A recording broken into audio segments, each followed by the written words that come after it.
Ich habe etwas gemeint. Also, mein erster Unterschied ist, dass in Deutschland, ich glaube, dass die meisten Lehrer und Lehrerinnen, sie sind mehr. Das ist so schwierig. Ich weiß alle diese Wörter nicht. Also, sie haben nicht so formal Kleidung wie in Amerika. In Amerika, die meisten Lehrer und Lehrerinnen haben Formalkleidung und Klamotten und so. Aber in Deutschland, ich glaube, eine Lehrerin von mir, sie hatte immer ein Pulli oder manchmal Jeans und ich glaube, kein Lehrerin hatte ein Rock oder Kleid jeden Tag, nee.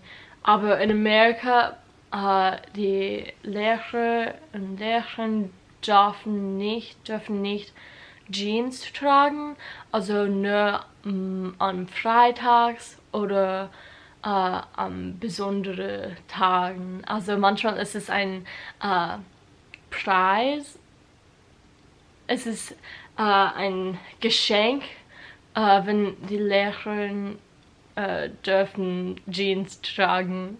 Also ich hoffe, man versteht das.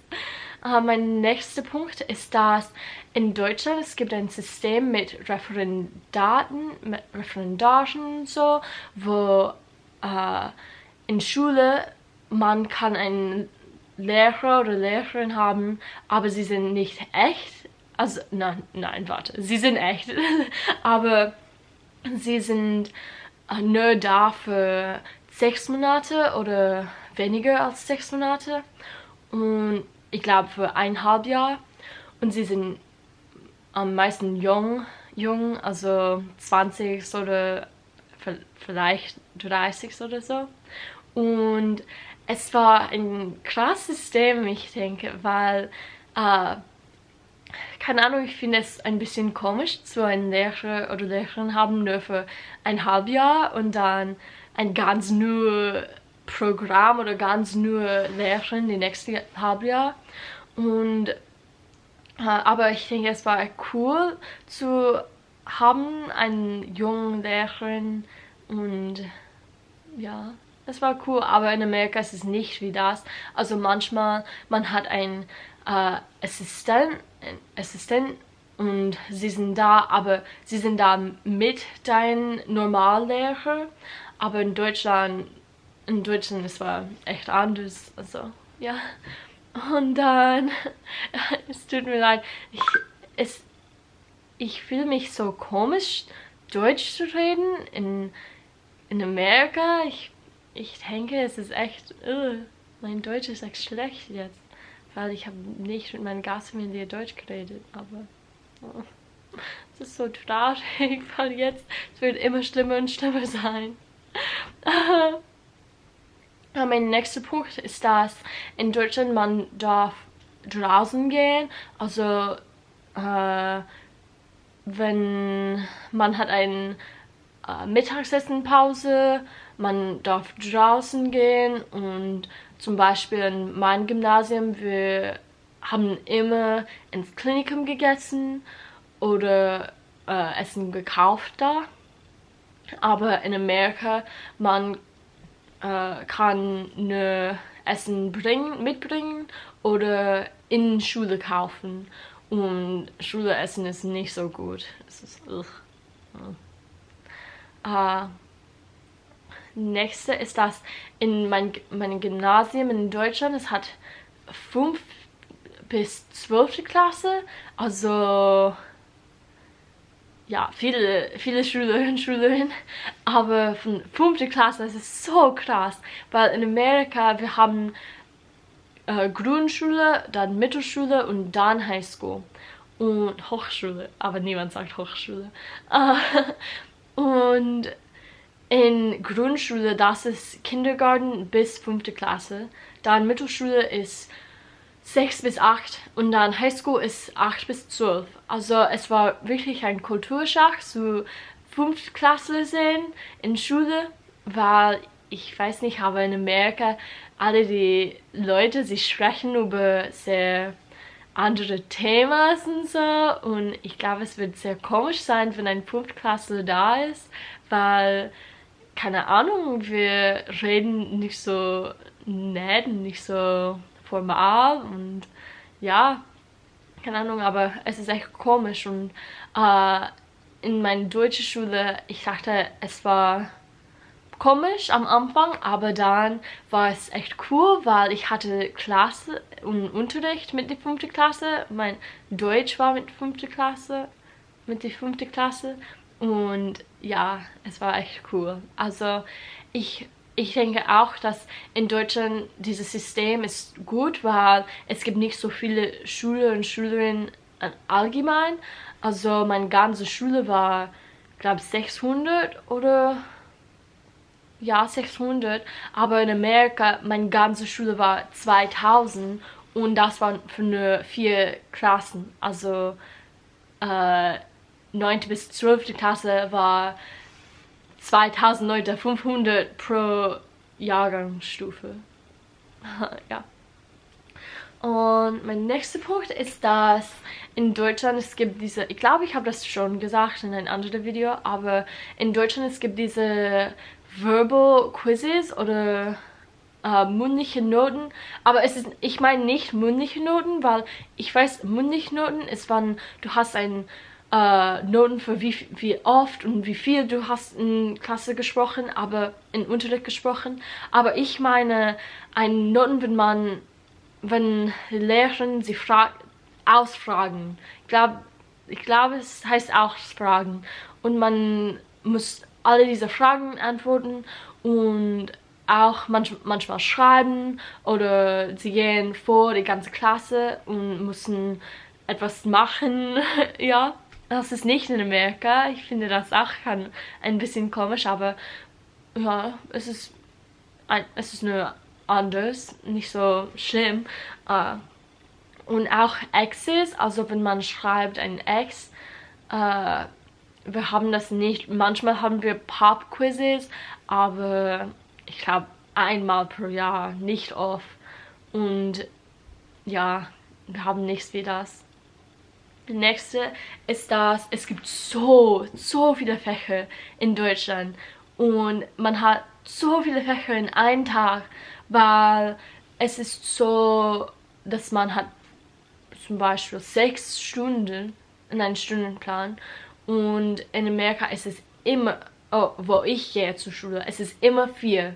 Du hast nur 4 Stunden, aber sie sind 1,5 Stunden pro Stunde.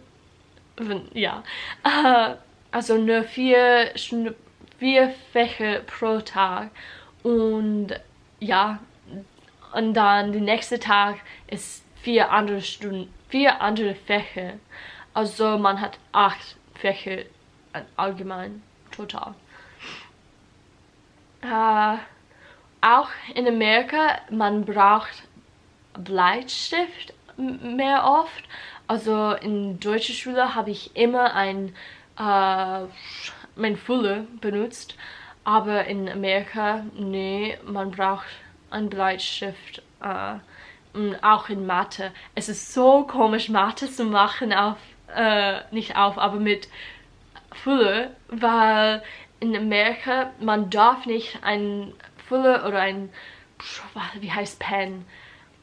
Man muss Bleistift benutzen, weil die Lehrer und Lehrerinnen sie korrigieren mit Füller.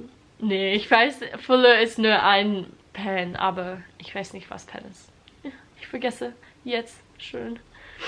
Also, nächste ist das unsere, wie heißt es? Warte.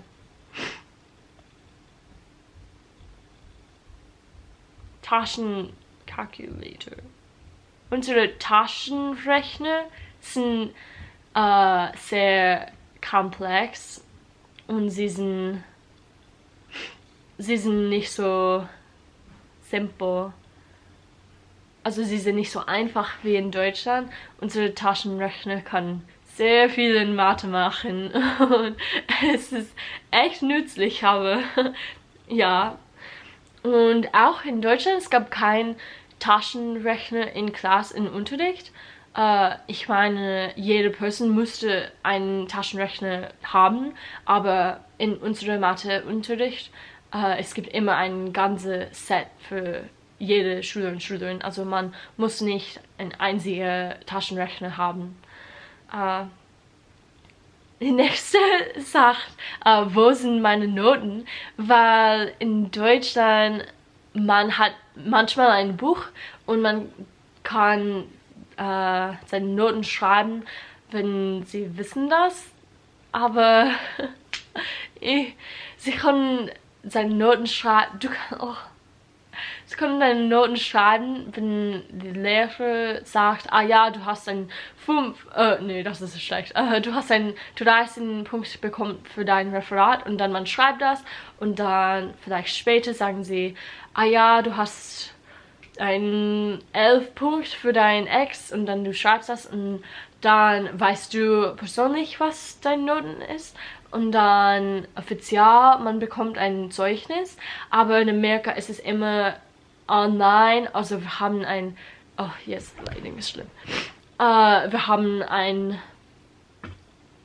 Website online mit Noten und es ist immer offiziell, also es ist durch Schule, unser heißt Student View, also ja, es ist ein bisschen wie Mavis, ich glaube Mavis ist in Bayern, aber ja, unsere Noten sind online und immer da. Also man weiß immer, was sie haben, was man hat in einem Klassenunterricht für Noten. Und dann, meine letzte ist das, in Amerika, wann immer man bekommt einen Zettel oder etwas, man sagt, thank you, thank you. Und manchmal sage ich auch thank you, wenn Unterricht fertig ist. Aber in Deutschland habe ich das gemacht und meine Mitschülerinnen und Schüler dachten, es war echt komisch, weil sie haben gesagt, warum sagst du Dankeschön? Was haben sie gegeben?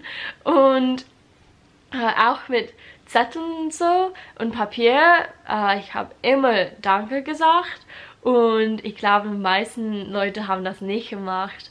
Also es war, ja, ich weiß nicht, ein paar haben das gesagt, also ich meine nicht, dass Deutsche sind rude oder so, weil sie sind sie nicht. Aber in Amerika man sagt thank you so oft und immer thank you, thank you. Ja, oder ja. Also, das ist alles, was ich habe heute. Es tut mir leid, mein Deutsch ist so schlimm und ich will es verbessern. Also, vielleicht werde ich Unterricht online machen. Aber ja, ich denke, sie sind alle so anders. Ich mache beide Schule und ich vermisse deutsche Schule jetzt. Aber ich glaube, jetzt niemand hat Schule wegen... Also, hoffentlich... Alles wird gut sein in den nächsten Monaten oder 2 Monaten, also. Aber ja, ich hoffe, dass alles ist gut. Und ja, danke, tschüss.